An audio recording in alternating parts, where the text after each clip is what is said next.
Combien de fois t'es-tu dit « Si seulement j'étais plus rapide, plus fort, alors je pourrais enfin arrêter cet attaquant ». Tu as couru, taclé, essayé de te coller à ton adversaire comme de la glu. Et pourtant, à chaque fois, il te laissait sur place, humilié. La vérité, c'est que tu as été entraîné à défendre à l'envers.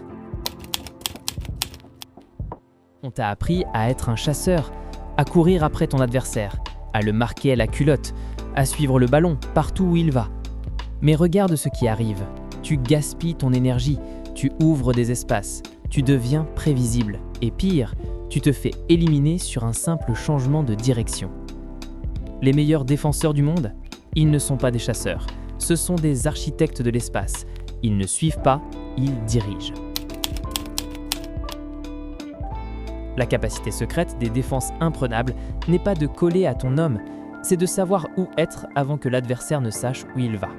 Regarde Van Dijk, il ne panique jamais, il n'est presque jamais pris de vitesse. Pourquoi ? Parce qu'il ne suit pas, il contrôle le terrain, il contrôle l'attaquant. Tu penses que les meilleurs sont juste plus rapides ?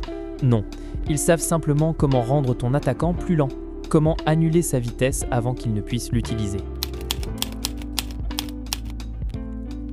Pendant des décennies, les coachs t'ont dit de coller. C'est une erreur fondamentale. Le football moderne exige que tu deviennes un corbeau. Le corbeau ne fixe pas sa proie, il voit tout le champ. Il se déplace pour bloquer les chemins, pas pour courir après l'oiseau. Il anticipe le vol, il n'y réagit pas. C'est un jeu de gestion de l'espace, pas de marquage, pas de course désespérée. Voici les règles que les élites utilisent et que tu peux intégrer dès demain. Oublie les tacles inutiles, oublie la course folle, garde le gap. Le gap est la distance optimale entre toi et ton adversaire. Trop près, il te dribble, trop loin, il te passe. Le bon gap te permet de réagir à tout moment. Règle 2, force la décision. Ne laisse pas l'attaquant choisir. Ferme ses options les plus dangereuses. Le but, la passe décisive.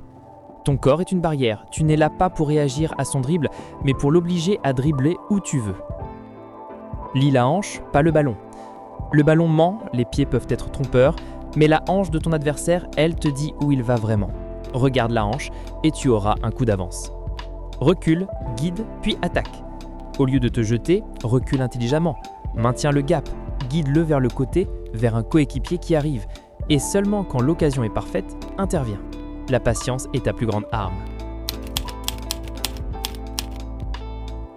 Comment entraîner ça ?